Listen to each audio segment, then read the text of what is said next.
আসসালামু আলাইকুম, সবাই কেমন আছেন? আমার ভালোবাসার ভাই আপুরা, এই দেখেন আমি আজকে নতুন একটা সবজি রান্না করব।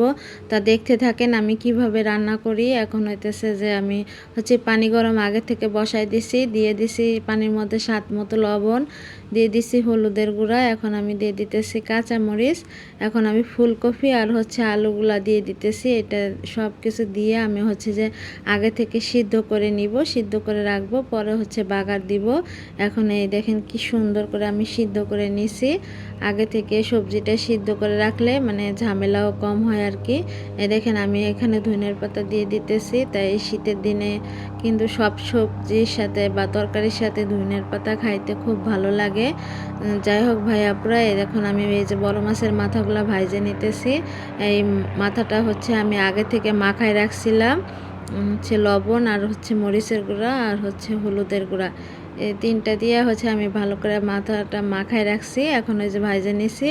এখন দিয়ে দিছি রসুন কুচি, দিয়ে দিতেছি আমি পেঁয়াজ কুচি, মানে এগুলো সব কিছু আমি সুন্দর করে ভাইজে নিব আর কি।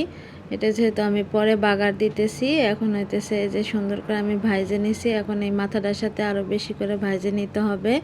যাই হোক, এরকমভাবে যদি সবজি রান্না করে খান অনেক ভালো লাগবে। এখন শীতের দিনে তো অনেক ধরনের সবজি ওঠে বাজারে, তাই এখানে অনেক রকমের সবজি আপনারা দিতে পারেন।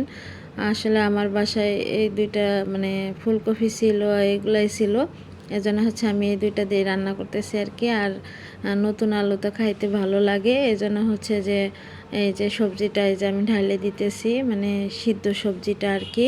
এখন এটার মধ্যে দিয়ে অনেকটা সময় জাল করে নিব, মানে ভালো করে রান্না করে নিব আর কি। তা আপু যেভাবে দেখালাম এইভাবে যদি রান্না করে খান তাহলে অনেক মজা লাগবে, আর এর ঝোলটা আরও ভালো লাগে। এ দেখেন আমি ওই ফ্রাই প্যান থেকে আবার এই পাতিলায় নিয়ে নিছি তরকারিটা, কারণ যে দুপুরের সময় চুলায় গ্যাস একবারেই থাকে না। তবে আমি যে আপনাদের আজকে একটা টিপস দিতে চাই, সেটা যারা রান্নার ভিডিও তৈরি করেন তারা দিনের বেলায় ভিডিও বানাইতে পারেন। তাহলে যে মানে ভিডিওটা দেখতে ক্লিয়ার আসবে, মানে সব কিছু ভালো হবে, লাইটিং দেখা যাবে সুন্দর করে আর কি। এটা করতে পারেন আপনারা। আমি সবসময় এটা করি, দিনের বেলা রান্না করার চেষ্টা করি, রান্না করি আর কি দিনের বেলায়, কারণ যে যাতে আমার ভিডিওটা দেখতে সুন্দর হয়। এটা আপনারাও করতে পারেন। আর এইভাবে যদি সবজিটা রান্না করে খান তাহলে অনেক ভালো লাগবে। এখানে আমি একটু মুরগি রান্না করে নিতেছিলাম, যে অল্প একটু মুরগি আর কি রান্না করতেছি, বেশি করব না। এখানে আমি নতুন আলু কাটা আবার ছুইলে দিয়ে দিছি, মানে এই আলুগুলা ছোটো ছিল এজন্য আমি আর কাটিনি, এরকম করে দিয়ে দিছি তরকারির মধ্যে। তা ভাইয়া আপুরা, ভিডিও কেমন লাগলো অবশ্যই জানাবেন, আর সবাই সবার পাশে থাকবেন।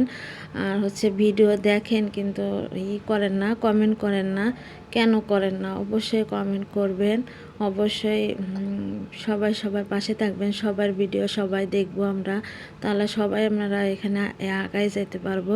হিংসা করে আসলে কেউ আগাইতে পারবো না। আমি আপনার সাথে হিংসা করলে আমি পিছায় থাকবো, আপনি আমার সাথে হিংসা করলে আপনি পিছায় থাকবেন। যাই হোক, সবাই ভালো থাকবেন।